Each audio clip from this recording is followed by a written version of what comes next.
그리스도를 앞서지 않는 것, 그리스도를 넘어가지 않는 것, 그리스도를 대신하지 않는 것, 그리스도의 영광을 빼먹지 않는 것, 그리스도의 자리를 탐하지 않는 것, 그리스도에게 가야 할 모든 영광을 가로채지 않는 것.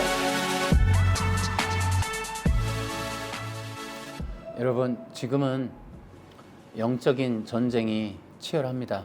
그 중에서도 진리 전쟁이 지금 많이 벌어지고 있습니다.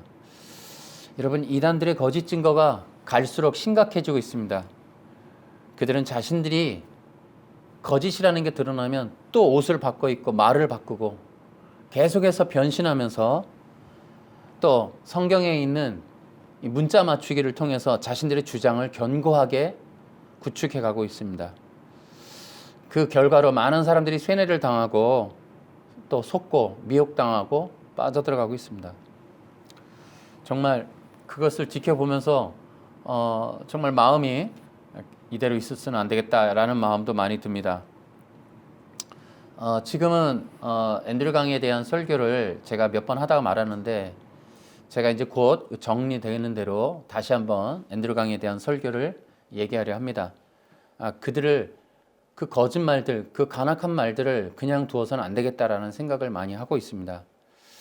여러분, 이런 때일수록 교회는 진리를 아는 것이 매우 중요하다, 이런 생각을 합니다. 성도들은 진리를 아는 신앙생활을 해야 한다, 저는 그렇게 생각하고 있습니다. 왜냐하면 미혹과 거짓, 그리고 분별과 구별을 위한 시대가 지금 진행되고 있기 때문에 더욱더 진리를 깊이 아는 그러한 신앙생활들을 해야 합니다. 진리는 거짓을 분별하는 기준입니다. 그리고 거짓된 이 다른 복음들을 구별하는 하나님의 기준점이 되고 능력이 됩니다. 그런 점에서 여러분들은 기억하셔야 됩니다. 진리로 분명하게 서 있지 않으면 거짓과 미혹에 속게 된다라는 거예요. 여러분, 시간이 갈수록 제가 지켜보면서 느껴지는 건 사탄의 거짓말은 더욱 정교해지고 있다는 겁니다. 그래서 이제 우리는 이런 정교해지는 것과 아울러서 우리도 이 복음에, 또 성경의 진리에 대해서 더 깊이 있게 이해하고 또 그러한 진리들을 분명하게 깨닫는 그러한 종교운동이 좀 필요하다라는 생각을 해봅니다. 지금의 이 사탄들이 정교해지는 이유는 사람들이 잘 분별을 못한다는 거예요. 그것이 잘못됐는지를 모른다는 거예요. 지금의 이 사탄의 거짓말은 두 가지의 큰 줄기로 다가오겠습니다. 인본주의와 율법주의입니다. 근데 이것이 두 가지의 또 뿌리로 다가오기 때문에 힘이 든 건데, 하나는 아예 이단들처럼 다른 교리로 전하는 게 있고, 정통이라 하는데 세속화에 물들어서 이렇게 인본과 율법을 우리에게 스며들게 하는 그러한 전략을 지금 쓰고 있다는 거예요. 그렇기 때문에 이 기독교의 진리를 분명하게 알지 못하면 다른 교리와 이 세속화에 우린 철저하게 속고 만다라는 생각을 해봅니다. 여러분, 요한이서에 보면, 요한이서 이 교회가 좀 특이한 교회인데, 여러분 1장 7절을 보면 이렇게 되어 있습니다. 많은 거짓 선생들이 세상에 나타났습니다. 그들은 예수 그리스도께서 이 땅에 사람으로 오셨다는 것을 믿으려 들지 않습니다. 이 사실을 믿지 않는 자는 다 거짓 선생이며 그리스도의 적입니다. 이렇게 기록되어 있습니다. 예수님에 관한 진리, 영원한 구원의 진리를 공격하는 자들이 교회 안에 들어와 있다는 거예요. 여러분이 이미 1세기 때 예수님에 관한 진리로 인하여 교회를 넘어뜨리려고 하는 그런 세력들이 있었다는 거예요.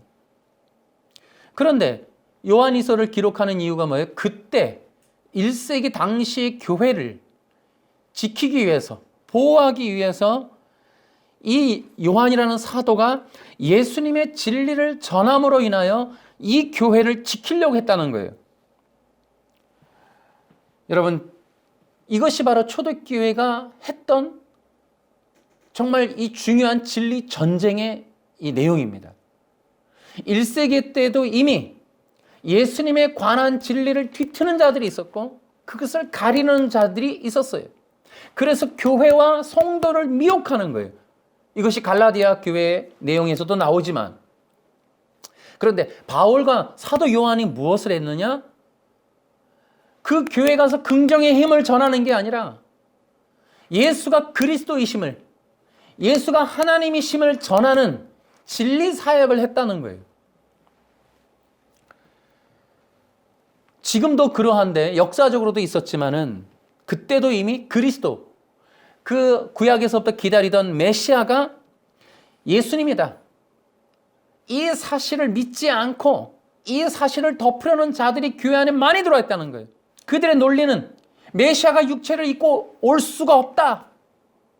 메시아가 이 땅에 지금 벌써 왔을 리가 없다. 예수라는 그 갈릴리 청년이 메시아일 수가 없다. 그래서 이 그리스도라고 하는 이 예수님의 복음을 받아들이지 않으려고 하는 자들이 교회 안에 들어와 있는 거예요.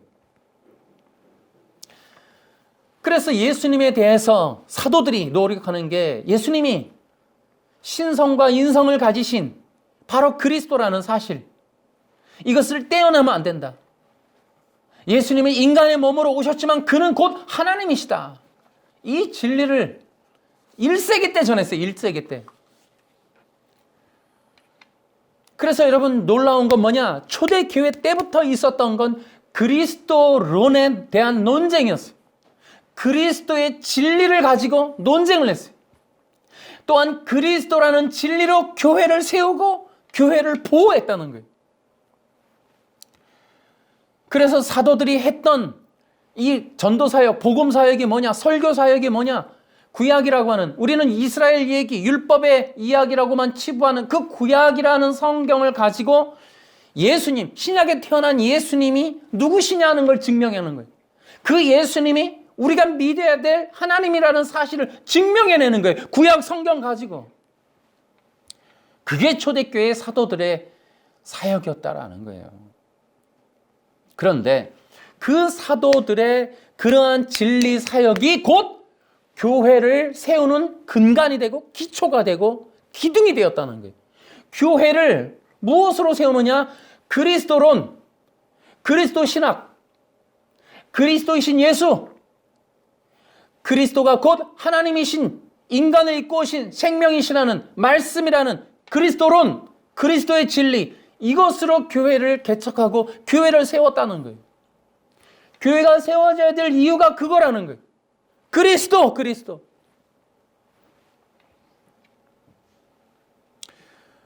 근데 더 놀라운 거는 또 뭐예요? 교회를 지키기 위한 노력이 또 뭐냐?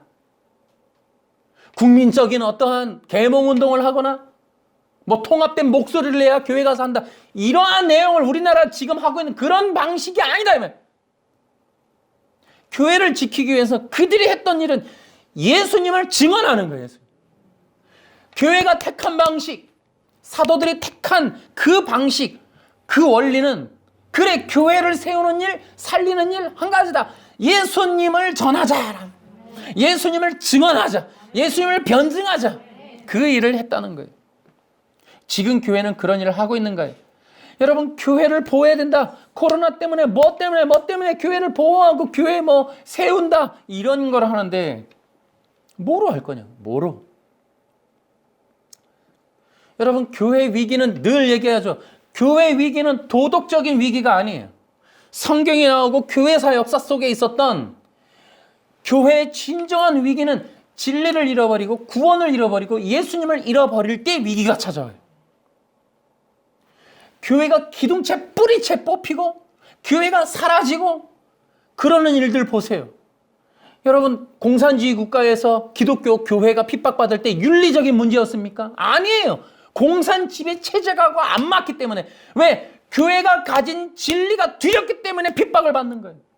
교회가 가지고 있는 진리가 너무 무서우니까, 그것이 중요하니까 그걸 막아내기 위해서 교회를 핍박하는 거지, 도덕적인 위기 때문에 핍박하는 게 아니에요.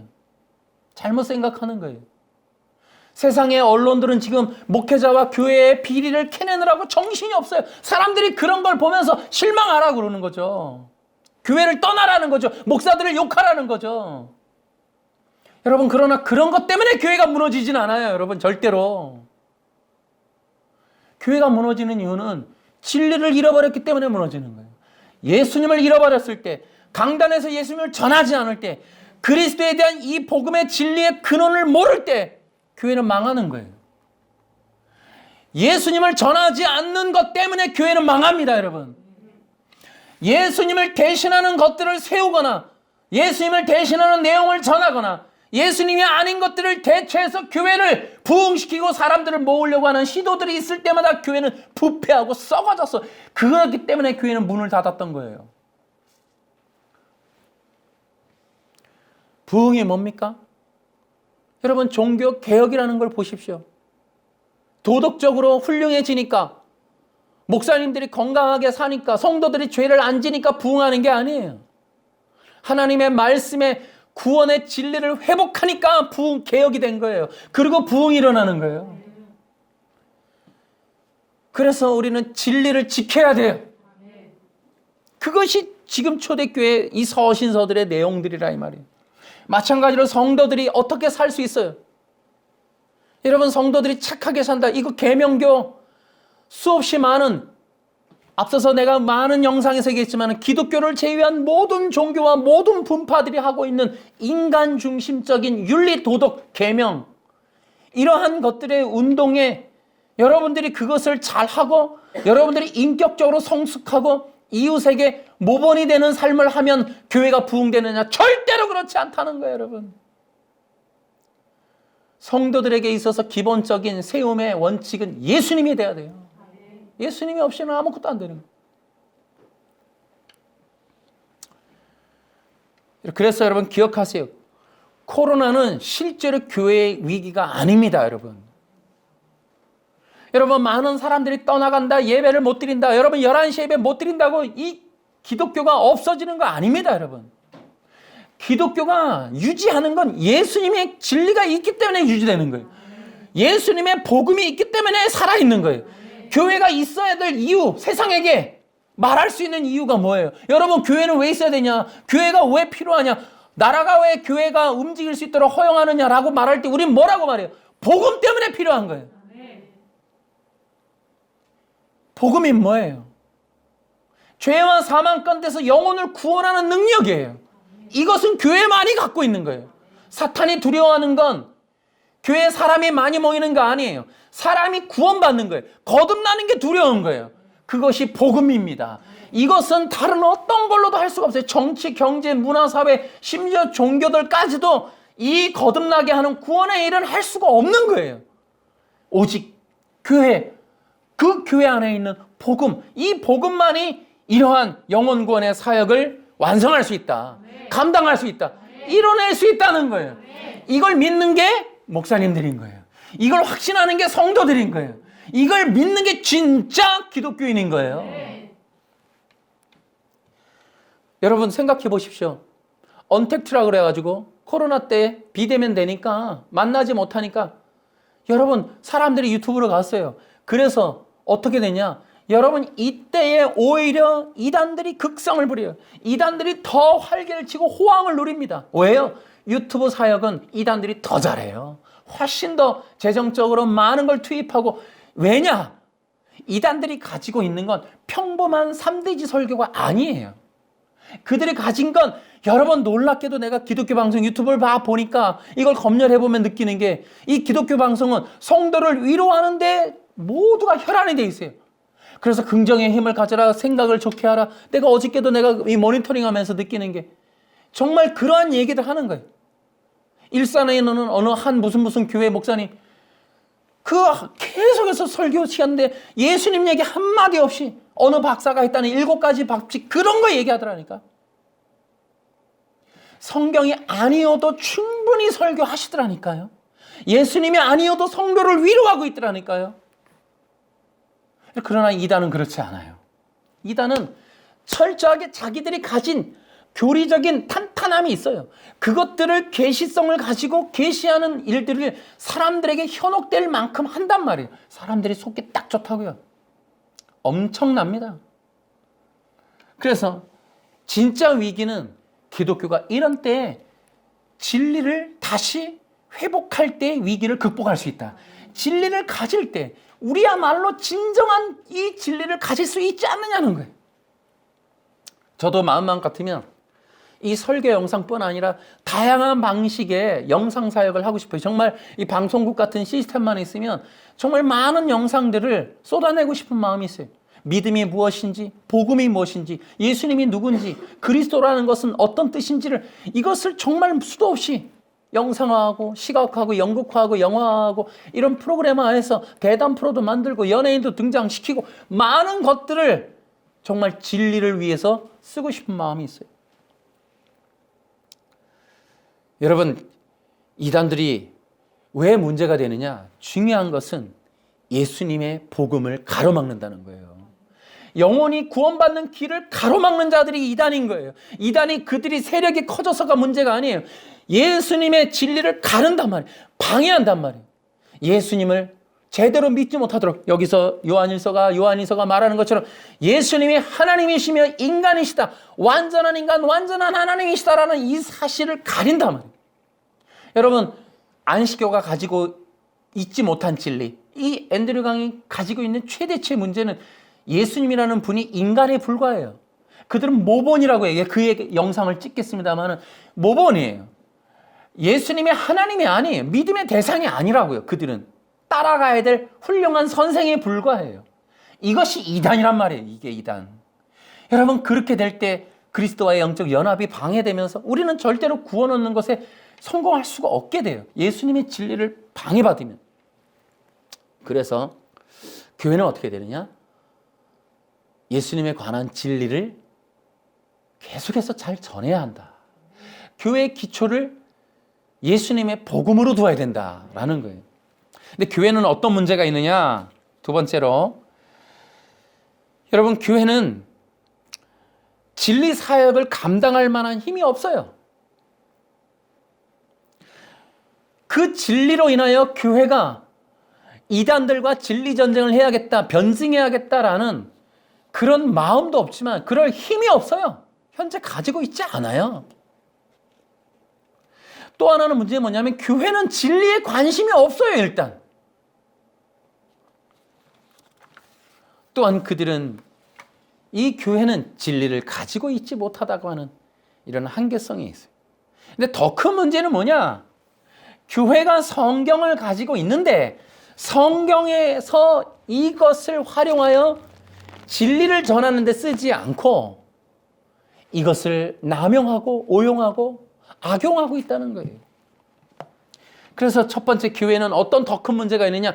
성경을 잘못 사용하고 있다는 거예요. 이것을 통해 영적 진리를 전하는 것으로 쓰지 않고, 제가 이 설교를 보면서 때로는 이게 앤드류 강 같은 게 뭐냐면, 여러분, 앤드류 강의는 우리 강명구 그 목사님이 얘기했던 대로 화이트 부인의 책을 본문으로 놓고 성경을 참고 자료로 써요. 대놓고 이단 짓을 하는데도 사람들이 분별을 못해요. 본문을 보겠습니다 할 때 그 본문이 화이트 부인의 책이라고요. 그리고 성경을 보조 자료로 써요. 그래서 화이트 부인의, 그래서 거기서도 그런 얘기를 한다는 거예요. 이 강명구 목사님의, 내가 이 영상 이게 이제 준비해서 올릴 텐데, 이 강명구 목사님이 그런 얘기를 해요. 안식교에서 만일 화이트 부인의 이야기와 성경이 충돌하면 누구 말을 따라가느냐? 과감하게 성경을 버리라, 그렇게 가르친다는 거예요. 화이트 부인의 이야기를 따라가라는 거예요. 여러분, 이게 이단이 아니고 뭡니까? 여러분, 그런데 이것이, 제가 그걸 보면서도 우리에게 가슴을 치는 거예요. 우리는 어떡하냐는 거예요. 우리는 어떠냐는 거예요.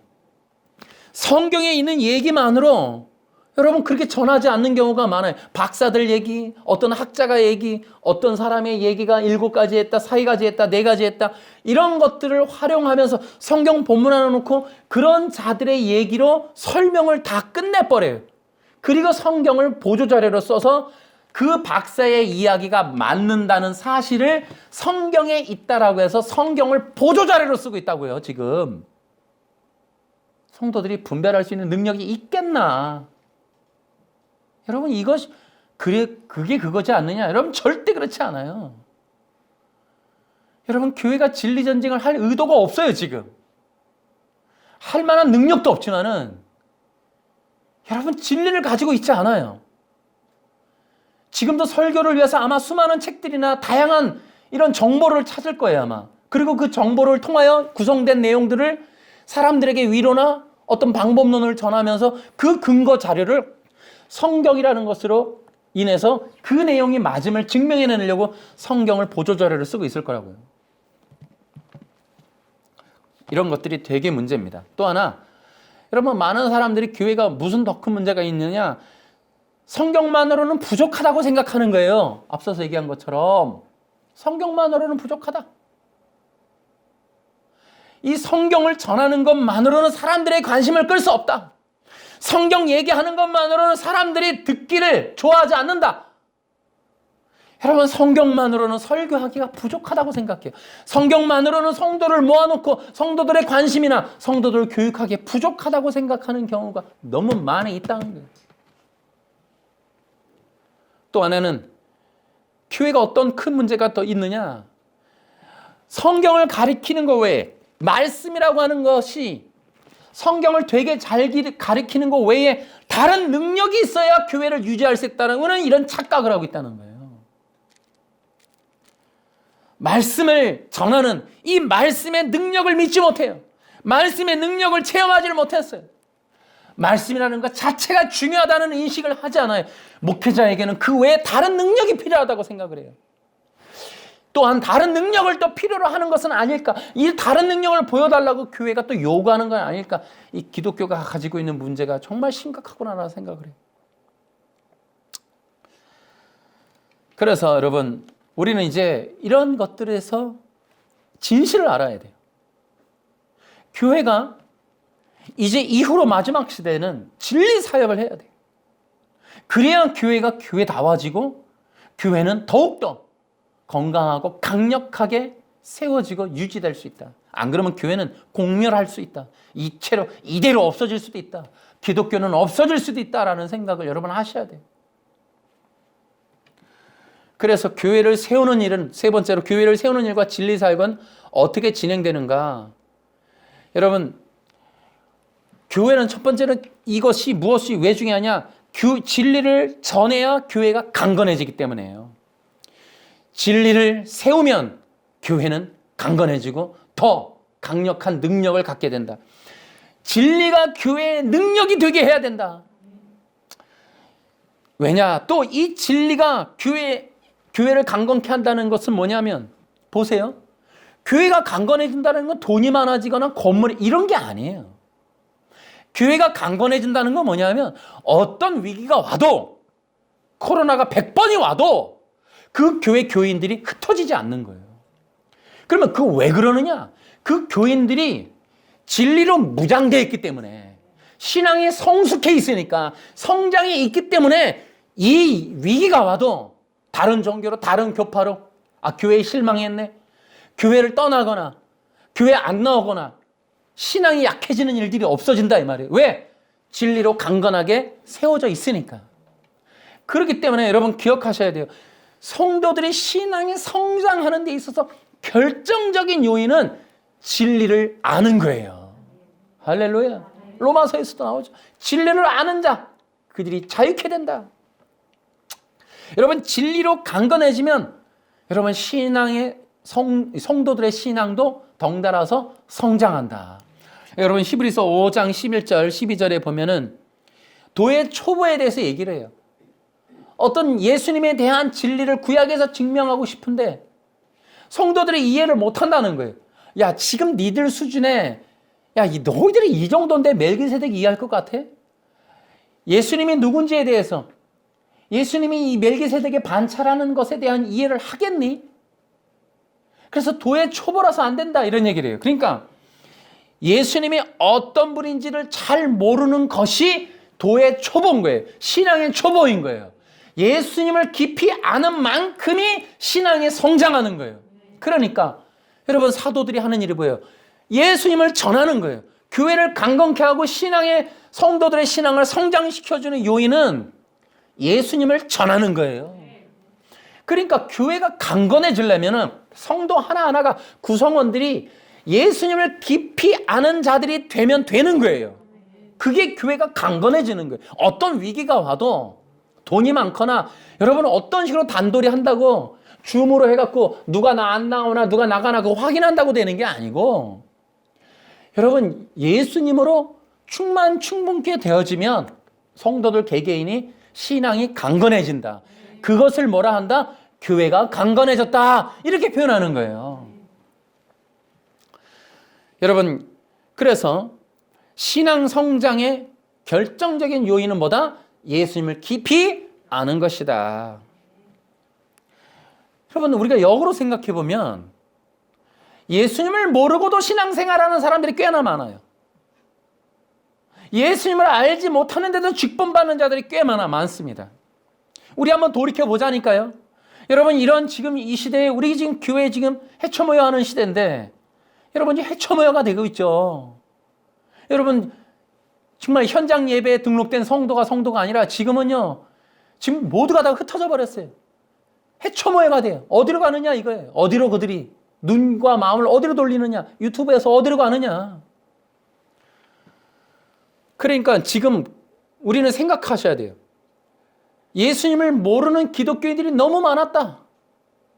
우리는 돌이켜봐야 돼요. 우리 교회 안에 예수님이 없이도 진행되어지는 프로그램이 90%고 예수님이 없이도 돈이 많아질 수 있고 예수님이 없이도 건물 질 수 있고 예수님이 없이도 성도들이 많이 모여서 그들이 수많은 시간 동안 신앙생활이라는 미명하에 교회를 다닐 수도 있다.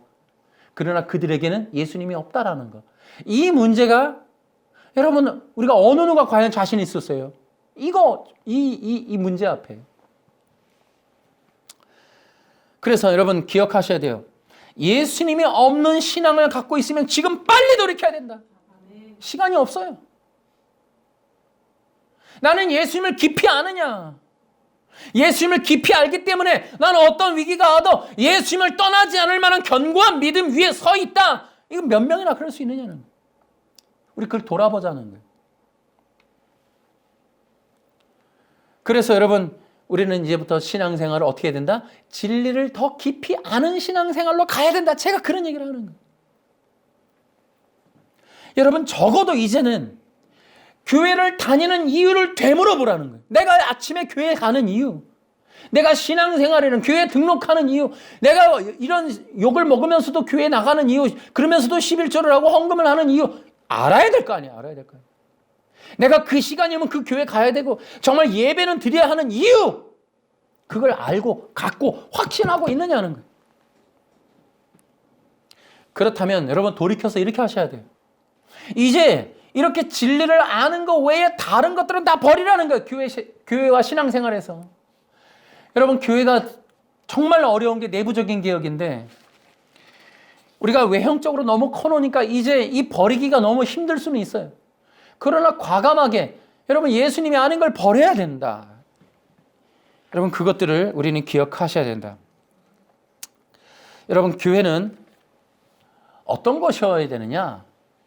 우리 초대교회에서부터 우리가 보면 알지만 예수님의 이름에 목숨 거는 게 적어도 신약 성경적 성도들이에요. 예수님을 그리스도로 믿었다 핍박받는 자들의 기록이 성경에 기록되어 있어요. 심지어 히브리서 11장은 믿음으로 목숨을 잃는 자들의 명단이 기록되어 있어요. 기독교 신앙이라는 건 뭐냐면 예수님의 이름에 목숨 거는 거예요. 교회는 뭐 하는 곳이냐면 예수님의 이름 때문에 살고 죽는 곳이 교회예요. 성도가 되려면 뭐 하는 사람들이냐? 예수님이라는 분을 믿기 때문에 목숨도 걸 수 있다고 완전히 결정된 자이기 때문에 나 성도야, 집사야 라고 말하는 거예요. 때만 되면 교회 안 나갈 생각하는 게 아니고. 그래서 지금 우리들에게 있어서 문제는 바로 이렇게 교회를 예수님의 진리로 세우는 일이에요. 그걸 강건하게 만드는 거예요. 그렇기 때문에 교회에서 예수님의 이야기 외에 다른 것을 하는 걸 과감하게 버리는 걸 개혁이라고 하는 거예요. 개혁. 그런데 문제가 있어요. 문제는 뭐냐면 예수님의 이름을 믿거나 전하는 건 핍박받는다고 또 나와 있어요. 성경에. 세상은 예수님의 이름을 전하지 말라 하고 예수님의 이름을 믿는 자들을 싫어해요. 이게 또 문제예요. 그렇기 때문에 이 복음, 이 진리를 피하려고 하는 거예요. 이 진리를 감당키를 두려워하는 거예요. 근데 그 이유가 있어요. 그 이유가 무엇이냐면 우리 이제 에덴의 이 진리 전쟁의 내막으로 들어가 봐야 돼요. 거기 있었던 일을 좀 간단하게 얘기하고 우리가 어떻게 진리 사역을 감당할 수 있는지를 좀 한번 얘기해 보려고 합니다. 먼저는 에덴에서 어떤 일이 있었느냐? 인간의 죄의 시작이 있었어요. 근데 그 죄의 시작이 뭐냐 하면 바로 이 예수 그리스도의 진리를 거부한 그 사건이 인간의 죄의 시작이었어요. 하나님이 창세기 2장 17절에 하나님의 놀라운 그 진리를 전했어요.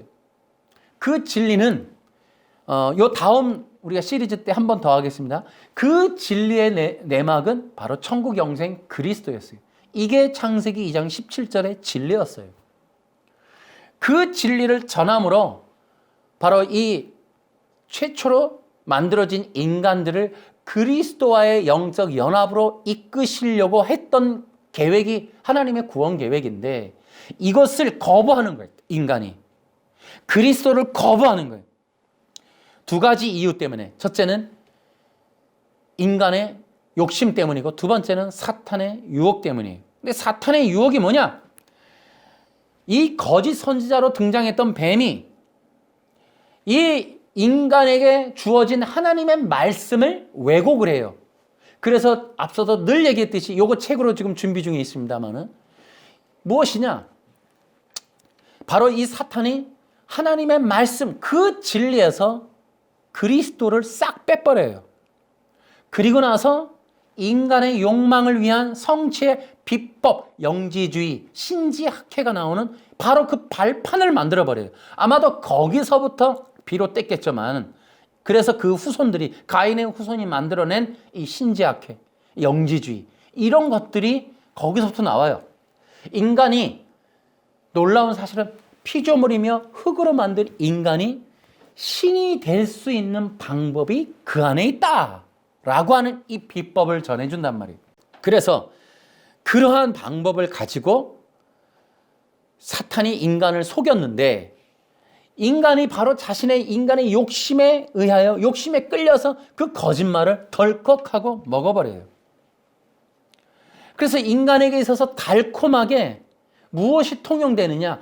그리스도의 진리를 거부한 채로 인간이 신이 될 수 있는 비법을 먹어버려요. 여러분 여기서 한 가지 우리가 생각해 볼 게 있습니다. 아담은 선악과 언약의 내용을 진짜 몰랐을까? 여러분 아닙니다. 여러분 하와가 뱀과 대화를 하고 먼저 먹고 그것을 옆에 있는 아담에게 주어요. 근데 아담이 그걸 받아 먹습니다. 여러분 아담은 하와가 뱀하고 대화할 때 껴들지 않아요. 그걸 먹을 때 말리지도 않아요. 근데 그가 과연 선악과 언약의 진리를 몰랐느냐? 절대 그렇지 않아요. 그래서 요한복음은 죄라함은 나를 믿지 아니하며 라고 기록하는 거예요. 예수님을 믿지 않은 게 원죄라는 거예요. 그것이 죄의 근원이 되는 거예요. 그래서 인간들은 지금도 그리스도의 말씀을 거부해요. 그리스도의 말씀을 듣기를 싫어해요. 인간이 원하는 건 뭐예요? 딱 한 가지, 비법.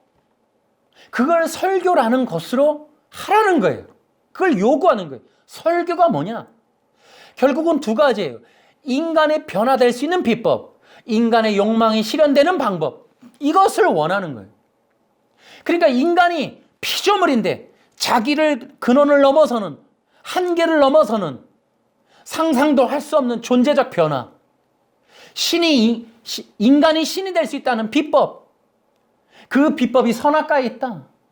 너가 정령 죽지 않고 선악과를 먹을 수 있고 너가 신이 될 수 있는, 네가 왕이 되어서 네가 생명을 유지할 수 있는 그 비법이 있다라고 하는, 그것을 속여서 거짓말로 이걸 제시하는 거예요.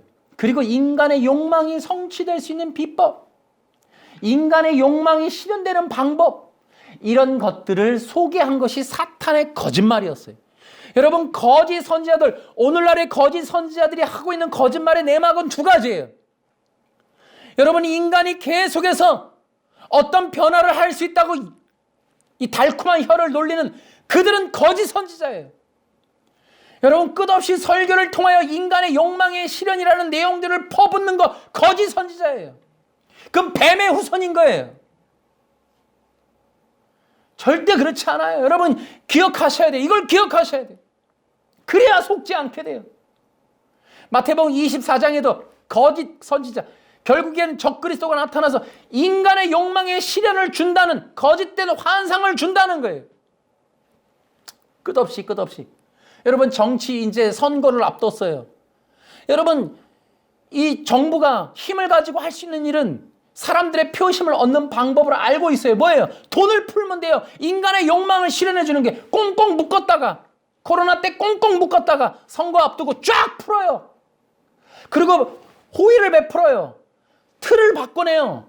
그리고 사람들의 욕망이 실현되게, 아, 이제 살만하다. 아, 이 사람들 잘해주는구나. 라는 그런 것들을 사람들이 마음을 갖게끔, 그를 속게끔 묶는 거예요. 묶고 풀어버리는 거예요. 이러한 것들에 사람들은 마음과 생각을 다 쏟게 돼 있어요. 돈까지 내게 돼 있어요. 이 원리가 창세기에 나와요. 이 사탄의 원리가. 교회도 마찬가지예요. 사람들의 눈과 귀를 얻기 위해서 여러분, 정통이라는 이름 하에 사탄이 쓰는 방법을 주저하지 않고 쓰고 있어요. 이런 것들을 정말로 활용해서 많은 사람들을 속여내고 있다고요. 문제는 뭐예요? 이 관점을 모르기 때문에 분별성도 떨어지는 거예요. 누가 거짓인지를 모르는 거예요.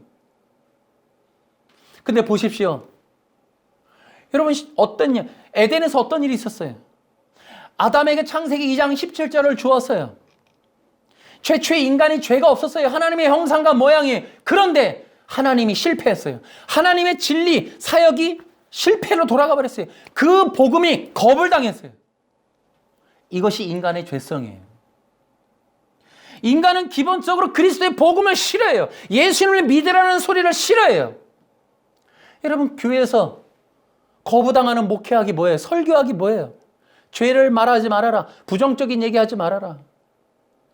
여러분, 그래서 죄인이라는 사실, 여러분, 에덴에서 창세기 2장 17절이 전한 복음의 원리 중에 내용이 포함되어 있는 게 뭐예요? 너는 인간이야. 너는 피조물이야. 너는 흙이야. 너는 흙으로 돌아갈 존재야. 너에게는 숙명적인 문제가 두 가지가 있어. 너는 반드시 구원받아야 되는 존재야. 그리고 너는 이 땅에서 끝날 수 있는 흙이라는 존재야. 너는 반드시 구원받아야 하고 저 영원한 생명을 얻어야 하고 그리고 저 나라를 가야만 해. 라고 하는 이 문제. 이것을 풀어내야 되는데 이 문제, 이와 같은 내용을 말하면 여러분, 교회에서 사람들이 싫어해요.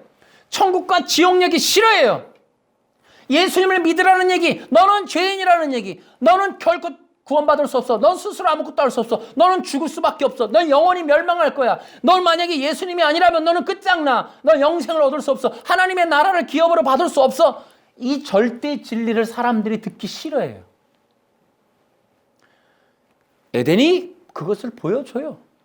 에덴에서 인간이 죄를 짓고 아담으로부터 물려받은 죄의 전가의 내용이, 원죄의 내용이 진리의 거부함이에요. 진리를 부당하게 느끼는 거예요. 하나님을 오해하는 거예요. 이 내용들이 다 책에 나갑니다. 여러분, 하나님을 부당하게 생각해요. 그리스도의 진리가 잘못됐다고 생각해요. 복음이 필요 없다고 생각해요. 예수님이 아니어도 된다고 생각해요. 이것이 인간 속에 내면적으로 들어가 있는 거예요. 그래서 교회가 복음 사역이 오히려 더 힘들어요. 복음 전도, 복음 설교가 힘들어요. 사람들은 그렇게 어렵고 힘들고 무거운 얘기 말고 가볍고 쉬운 얘기, 즐거운 얘기, 재미난 얘기, 좀 위로가 될 만한 얘기를 해달라고 요구를 한단 말이에요. 그래서 끊없이 방법론, 성공하는 자 7가지 법칙이 너무 많이 알려지니까 다른 방법, 다른 사람이 말한 거, 신선한 방법들을 찾으러, 또 코로나 때 말한 방법론, 코로나 때 어떤 박사가 말한 거, 그런 거 찾으러 엄청나게 다니는 거예요. 그래서 사람들한테 달콤하게, 어저께도 그 얘기를 하더라고요. 그 설교에서 성공한다는 생각을 해라. 성공한다는 언어를 써라. 부정적인 생각 갖지 말아라. 좋은 생각을 해야 된다. 건강한 비전을 가져라. 계속 그런 얘기를 하는 거예요. 여러분 명심하세요. 저는 과감하게 성경적으로 얘기합니다. 거짓 선지자들의 특징은 인간의 변화, 어떤 신적인 권능을 가질 수 있다라고 하는 신비적인 요소를 가입하거나 인간이 성공적인 욕망의 성취를 할 수 있다는 방법론을 전하면 거짓 선지자예요. 성경에 나온 원리대로 말하는 거예요. 여러분 지금 우리는 어떤 사람들이 많은가? 어떤 사람들이 인기를 갖고 있는가? 어떤 사람들이 인기를 받고 있는가? 여러분들이 그런 것들을 한번 생각해서 분별하면 좋겠어요. 자, 그래서 여러분 당연히 복음 사역은 핍박이 따를 수밖에 없다. 이것을 기억하셔야 돼요. 그래서 교회는 진리 사역을 못해요. 하기가 어려워요. 첫째, 핍박이 따라요. 또 하나는 그리스도의 복음을 잘 몰라요. 결정적인 건 그리스도의 진리를 몰라요. 이 그리스도의 진리를 제가 또 책으로 엮어서 지금 준비 중에 있습니다. 그런데 더 결정적인 게 있어요. 이 진리 사역을, 복음을 전하기 위해서 예수님의 사역을 하기 위해서는 절대적인 조건이 하나가 있어요. 그게 뭐냐? 성령을 받아야 된다는 거예요. 여러분 성령이 없는 사람은 절대로 진리 사역을 할 수가 없어요. 성령 받지 않고서는 예수님을 전할 수가 없어요. 성령이 아니고서는 예수님을 받아들이기가 어려워요. 성령님이 아니고서는 이 핍박과 이 사람들의 거부감, 이 사람들의 죄의 본성 앞에서 그걸로 가득 차서 그러한 폭발하는 세상 속에 당당히 나가서 예수가 그리스도라는, 예수를 믿어야 구원받는다는 이러한 복음 사역, 이러한 진리 사역을 감당하는 건 불가능하다는 거예요. 성령이 아니고서는. 여러분 성령을 부어주시는 이유가 뭐예요? 이 진리의 영을 주시는 이유가 뭐예요? 왜 이 진리의 영을 강단에 부어주시는 겁니까? 왜 이 진리의 영을 설교자들에게 주어야만 하는 겁니까? 이러한 핍박과 어려움과 이러한 반감에도 불구하고 이 세상의 거부감에도 불구하고 예수님을 전하라고 성령을 부어주는 거예요. 그래서 여러분 저는 이것을 말씀을 드리고 싶습니다. 누가 진리 사역을 감당할 수 있을 것인가? 누가 진리 사역을 할 수 있는가? 마지막 시대에 누가 선지자인가? 마지막 시대에 누가 두 증인이 될 수 있는가? 그것은 바로 성령의 사람이 되어야 한다. 바로 그거예요. 여러분 놀랍게도 우리가 지난주에 얘기했죠. 여러분 우리가 전신갑주를 입어요. 방어막이에요. 그런데 공격무기가 하나가 있어요. 그게 뭐라 그래요? 하나님의 말씀, 곧 성령의 검이라고 그랬어요. 하필이면 하나님의 말씀이 성령의 검이에요. 성령님이 쓰시는 거라는 거예요. 성령님에 의해서 활용되는 거예요. 성령님 자체가 전해진다는 그 성령의 역사에 의해서 선포되어지는 그리스도의 복음이 성령의 검인 거예요. 그러니 당연히 성령으로 충만해야겠죠. 성령의 사람이 되어야겠죠. 성령이 아니고서는 안 되는 거예요. 그러면 우린 간단하게 먼저 하나 짚고 넘어가야 돼요. 여러분 거짓 선지자들이 왜 거짓 선지자인가? 그들은 현란한 혀를 놀리고 있지만 절대로 성령을 받아본 적이 없다라는 거예요. 성령의 기름 부심이 없다라는 거예요. 여러분 거짓 선지자들이 바로 그런 자들이에요. 그러면 반대로 진정한 선지자들의 특징이 무엇입니까? 여러분 세상의 반대에도 불구하고 예수님을 전하는 그들은 성령의 사람이기 때문에 그러한 사역을 감당한다는 거예요. 여러분께서 진리 사역을 여러분이 원하십니까? 여러분 성령을 받아야, 성령의 감동을 받아야만 마지막 시대의 진리 사역을 감당할 수 있습니다. 그런데 여러분 너도 나도 성령을 받아요. 받았다 해요. 받는 사람이 있어요. 또 성령을 준다는 곳도 있어요. 그런데 여러분 중요한 게 있습니다. 진리 사역은 그 외에, 그 위에 하나를 더 해야 돼요. 뭐냐? 성령님에 의하여 연단을 받아야 돼요. 이게 무엇인가 하면 이거는 훈련이 아니에요. 이것은 아담에게로부터 물려받은 인간의 본성이 로마서 7장 8절에 있는 7장 8장에 있는 그러한 내용들이 우리에게 적용이 돼야 돼요. 우리는 거듭났고 성령으로 인하여 새 생명을 받은 자들이지만 우리는 여전히 육신의 욕망이 있어요. 육신의 법 안에 갇혀 있어요. 그것이 무엇인가 하는 거예요. 내가 이거 언젠가 이 고린도전서 9장 때문에 이 설교 또 했어요. 바울이 고민하는 게 천국을 못 갈까 봐 떨어질까 봐 걱정하는 게 아니라 바로 이 부분이거든요. 이 내용이 되게 중요해요. 앞으로 이 내용을 많이 얘기해야 돼요, 제가. 여러분, 우리는 거듭났어도 완전해진 게 아니라는 거예요. 우리 완전해졌다면 여기서부터 또 이단이 나와요. 구원받은 것이 완전해진 게 아니에요. 약속을 받은 거예요. 그래서 정언자예요. 그래서 우리는 케투바, 언약이 필요로 하는 거예요. 이 언약이라는 게 정혼 계약서예요. 완전한 결혼이 여기서 이루어진 게 아니란 말이에요. 저 영원한 나라가 있어요. 그때까지 우리는 여전히 육신의 겉옷을 입고 있단 말이에요. 육신의 한계성에 갇혀 있다고요. 그래서 우리는 성령으로 인하여 새 생명 받았지만 성령으로 인하여 연단도 겸해서 받아야 돼요. 아담으로부터 물려던 죄의 본성을 다룬받아야 돼요. 이것이 우리가 성령으로 인하는 연단의 필요성이에요. 그래서 우리는 알아야 돼요. 우리가 여전히 죄의 본질을 가지고 있다라는 것. 죄로부터 자유케 되었고 죄의 종로로부터 해방되었고 죄의 지배로부터 벗어났지만 노예 근성, 곧 여전히 우리는 죄를 짓고자 하는 마음, 그런 육체의 본성은 여전히 가지고 있다는 거예요. 그것이 무엇일까? 다시 잘 들어보세요. 이 연단을 좀 이해를 해야 되기 때문에. 뭐 산에 가서 기도하라는 거 아니에요. 잘 들어보세요.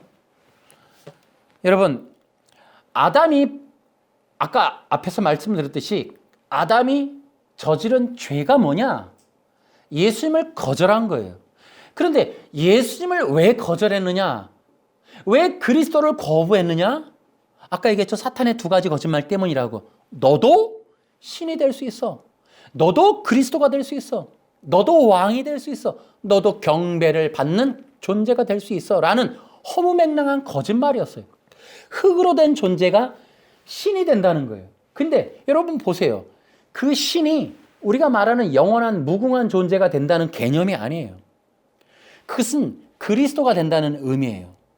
그래서 이 인간이 전해받은 이 죄의 본성이 뭐냐면 내가 그리스도가 되고자 하는 그러한 욕망이에요.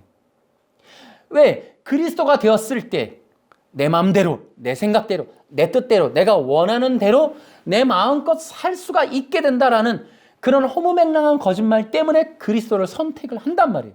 그래서 스스로 그리스도적인 존재가 되려고 하는 거예요. 자, 이것이 무엇이 문제인가 하면 보세요. 우리 인간의 죄의 본성에는 예수님을 믿고 교회를 다니고 설교를 하고 내가 아무리 사람들에게 가르침을 잘하고 목회를 잘하는데 무엇이 들어가 있느냐면 내가 그리스도가 되고 있는 본성이 있는 거예요. 우리 목회는 뭐냐 하면은 그리스도에게 중매하는 역할을 해요. 그러니까 불신자나 성도들이 예수님을 만나게 하는 사역이에요. 예수님을 높이는 사역이에요. 예수님을 믿어서 예수님을 왕으로 예수님을 하나님으로 믿어서 그의 백성으로 돌이켜주는 중매 사역이 목회 설교 사역이에요. 그런데 여러분 쉽게 얘기하면 이단들은 어때요? 이단들이 무엇을 해요? 이단들은 사람들이 하나님에게 가야 할 관심, 경배, 영광을 자기에게로 돌리는 거예요. 자기에게로 향하게 해요. 그래서 뭐라 그래요? 내가 신이야, 보혜사야, 예수야, 하나님이야 라고 내 스스로가 신적 존재로서 사람들에게 계시를 해요. 그게 이단이란 말이에요. 자, 그런데 문제는 뭐냐 하면 내가 그렇게 이단화되지 않고 이단성으로 사람들을 현혹하지 않았는데 내면에서 우리는 그러한 본성이 꿈틀대고 있다는 거예요. 내가 전도했고 복음을 가르쳤고 목회를 하는데 실제로 그 모든 것에 대한 인정, 칭찬, 영광, 경배라는 이름으로 오지 않지만 내가 주인이 될 수 있다는 거예요. 다시 말하면 그리스도에게 가야 할, 예수님에게 가야 할 관심과 영광과 경배가 자신에게로 향하는 것에 대하여 관심을 갖고 있는 거예요. 그것을 목적으로 하는 설교, 목적으로 하는 예배, 목적으로 하는 목회, 그런 것들이 충분히 이단성을 갖고 있지 않으나 내면적으로 그렇게 가꿀 수 있는 거예요. 자, 다시 정리해 드릴게요. 그러면 이렇게 말해 드릴게요. 지금 하나님이 찾는 사람이 누구냐? 누가 마음 놓고, 하나님이 누구를 마음 놓고 성령을 부어서 쓰고 싶으냐? 겸손한 자예요. 자기를 낮추는 자예요. 십자가를 지는 자예요. 이 개념이 무슨 개념인지 아시겠어요? 그리스도를 앞서지 않는 것, 그리스도를 넘어가지 않는 것, 그리스도를 대신하지 않는 것, 그리스도의 영광을 빼먹지 않는 것, 그리스도의 자리를 탐하지 않는 것, 그리스도에게 가야 할 모든 영광을 가로채지 않는 것, 사람들의 관심과 눈과 인생과 몸을 그리스도에게로 향하게끔 중간에서 그들을 가로채고 착취하고 빼앗고 훔치는 일을 하지 않는 바로 그들을 뭐라 해요? 겸손한 자라고 하는 거예요.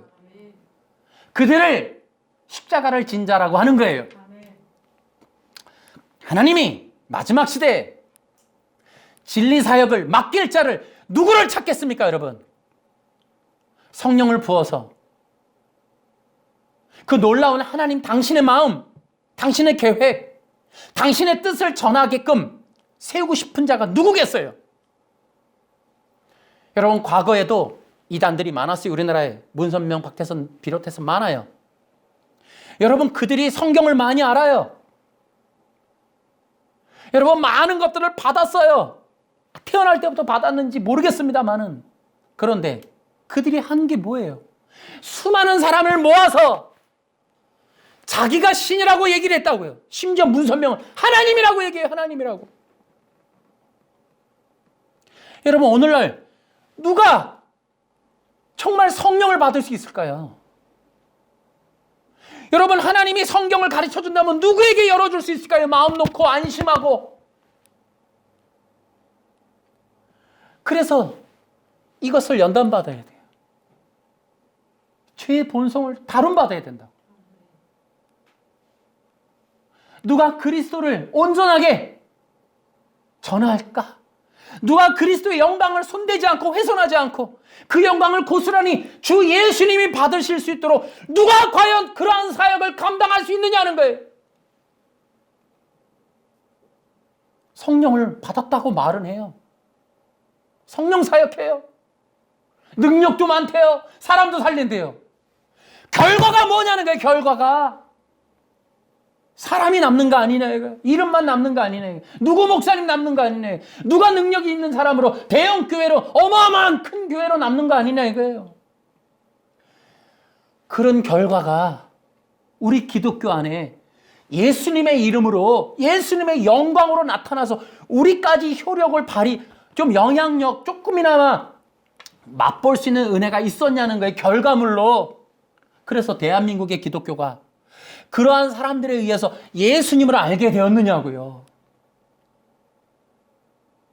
여러분, 우리가 지금 어떤 일을 하고 있냐는 거예요. 이거 굉장히 중요한 얘기예요.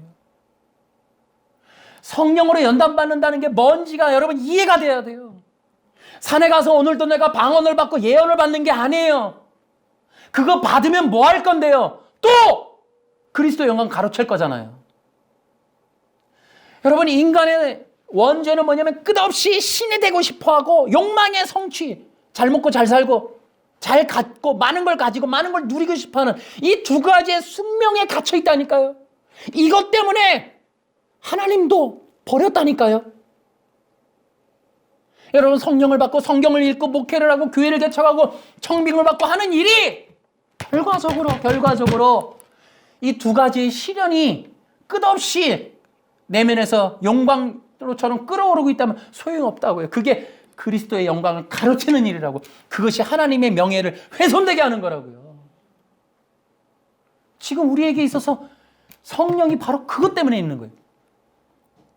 성령 사역의 연단은 산에 가서 능력 받으라는 게 아니에요. 그래서 대본이 능력 받아야, 그 능력이 뭐예요? 방언하고 예언하고 병 고치는 거 아니에요? 그러면 사람들이 몰려들고, 그러면 인기를 얻고 건물을 짓고 내가 방송에 나가고 또 이런 거 아니에요 또.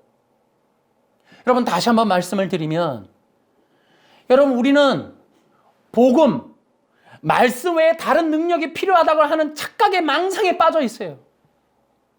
여러분 복음을 전하고 나머지의 핍박은 그냥 주님께서 감당하시는 거예요.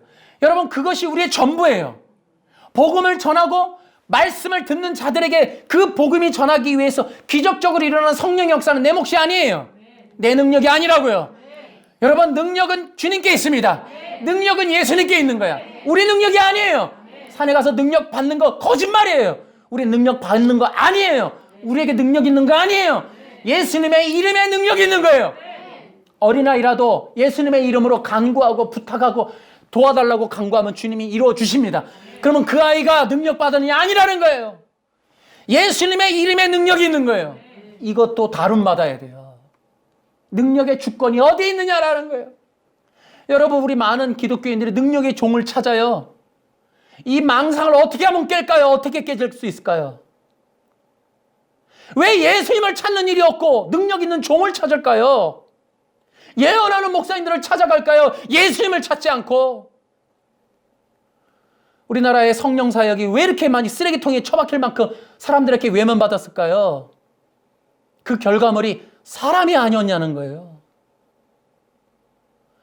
여러분 복음을 전하는 것 외에 다른 사역이 교회 안에 존재한다고 여기게끔 되어진 이 모든 허무맹랑한 거짓말들을 버려야 됩니다. 여러분 토론토 블레싱 그 비냐드에서도 내가 신학교 다닐 때 우리 학교 군의 서점에 이 진열돼서 인기 많았던 게 능력 전도라는 초록색 두꺼운 책이었어요. 아무 디자인도 없이 그냥 초록색이에요. 능력 전도. 이게 토론토 블레싱에서 나온 거예요. 여러분 이거 거짓말입니다. 전도는 능력으로 하는 게 아니라 복음으로 하는 거예요. 진리로 하는 겁니다. 여러분 잘 기억하세요. 사람이 살아남은 예수 믿느냐? 절대 아니에요 여러분. 예수를 믿는 것은 능력과 관계가 없습니다 여러분. 여러분 병자 고친다고 해서 그 교회 사람 많아요. 그런다고 그들이 예수 믿는 거 아닙니다 여러분.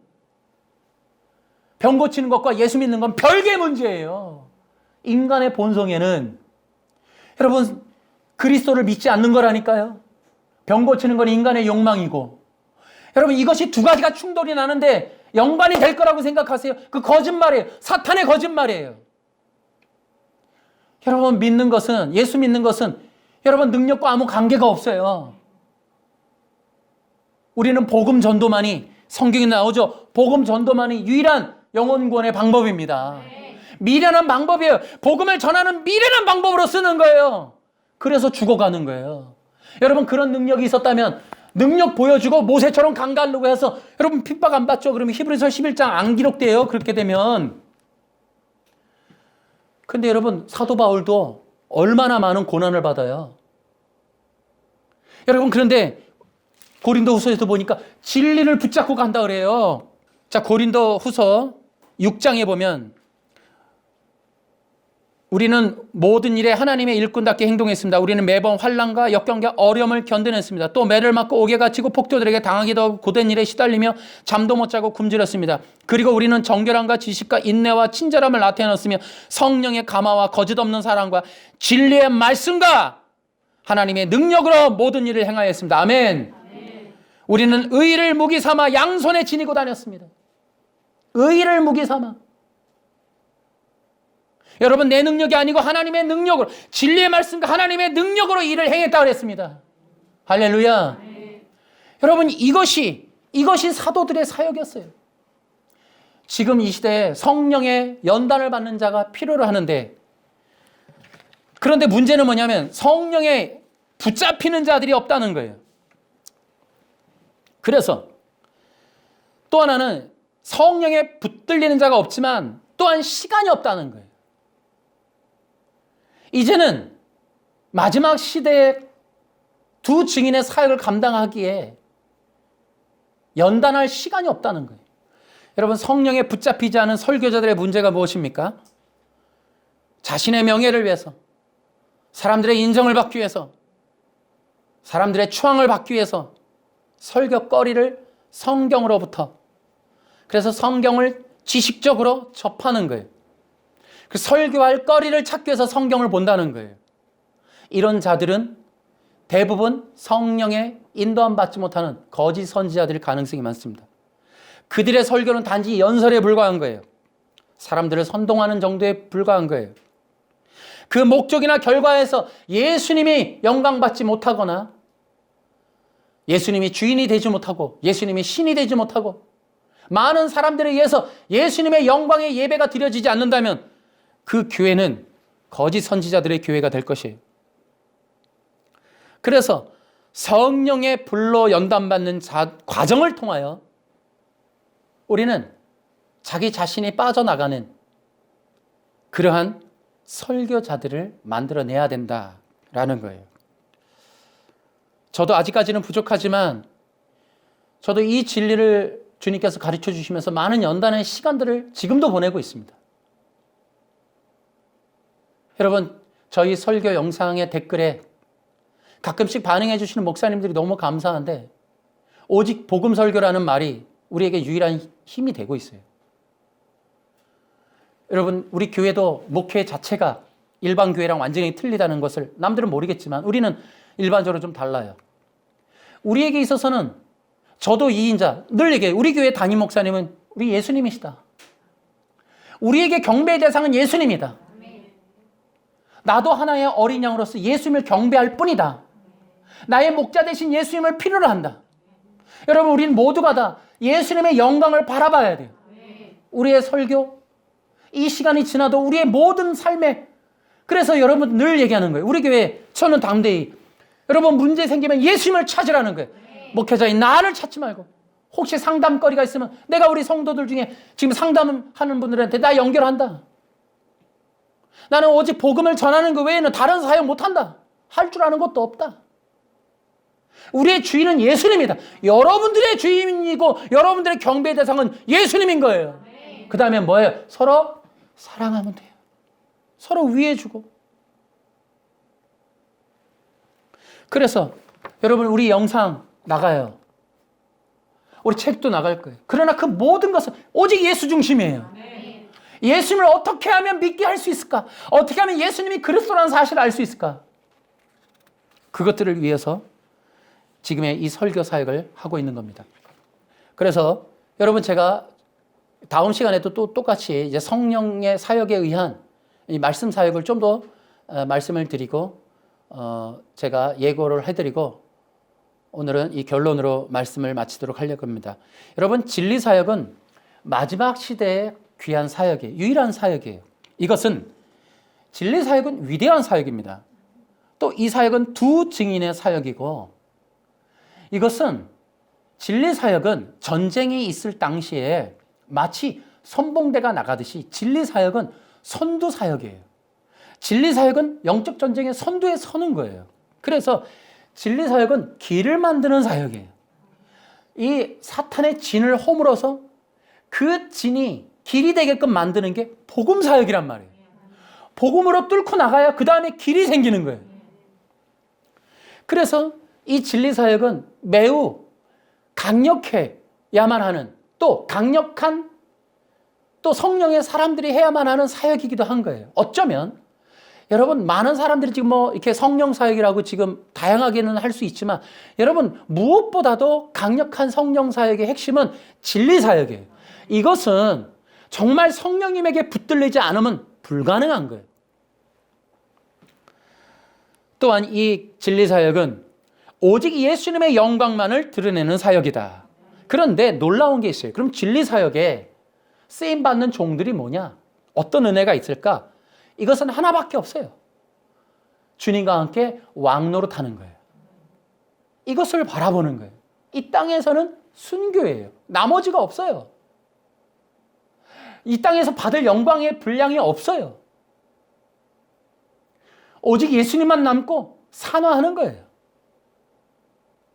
여러분, 예수 그리스도의 이 복음 사역의 결과물은 영혼 구원밖에 남는 거 아니에요. 그리고 이 땅에서 그러한 주의 사역에 동참했음을 기뻐하고 그 은혜의 사역으로 인하여 영혼 구원의 값을 그것을 맛보면서 가는 게 오직 진리 사역이에요. 저는 오래전부터 이 사역을 소망했고 제가 목사 안수 받을 때 인터뷰할 때 너의 꿈이 뭐냐? 나는 설교가입니다. 그 소리에 혼났어요. 야, 설교는 목사 되면 다 하는 거지. 뭐 너만 그러냐? 제가 그랬어요. 아닙니다. 저는 그런 보통적인 설교가 얘기를 하는 게 아닙니다. 저는 설교자가 되고 싶습니다. 그래서 그것을 위해서 기도했고 또 그 많은 시간 동안 성령님에 의해서 지금의 이러한 진리들을 깨닫는 훈련을 받은 게 아닌가 이런 생각을 해봅니다. 저는 다른 게 없어요. 예수님과 함께 이 사역의 놀라운 은혜를 맛보는 것, 진리를 배우는 것, 가르침받는 것, 보여주시는 것, 이거 외에는 없어요. 그런데 저는 이 마지막 사역이 너무너무 중요하다는 건 깊이 알고 있습니다. 저는 많은 사람들이 이제 사람들을 모으는 사역이 아닌 복음을 전하는 사역으로 전환되었으면 좋겠다. 이후의 목회자들, 또 다음 세대를 준비하는 목회자들, 정말 마지막 시대를 대비하려고 하는 진정한 그리스도인들이라면 이 진리 사역을 하기 위하여, 감당하기 위하여, 쓰임받기 위하여 헌신하는 일들이 있었으면 좋겠다. 그런 의미로 또 이 초신자들에게는 이 복음으로 굳게 서는 신앙이 되게 하기 위해서 제가 이런 내용을 말씀드렸고 또 이런 내용들을 앞으로 몇 번에 걸쳐서 더 하려고 합니다. 여러분, 교회의 부흥의 관건은 진리에 있습니다. 여러분도 복음의 진리 위에 서십시오. 저도 진리를 전하겠습니다. 우리 교회가 늘 소망하는 게 뭐예요? 마지막 시대에 이 진리 사역을 하나님 하실 때 우리를 사용하여 주옵소서. 여러분도 그러한 인생들이 되길 바랍니다. 주님이 하시는 일에 쓰임받는 인생, 마지막 시대의 사명을 감당할 수 있기를 주님의 이름으로 축원합니다. 할렐루야, 박수.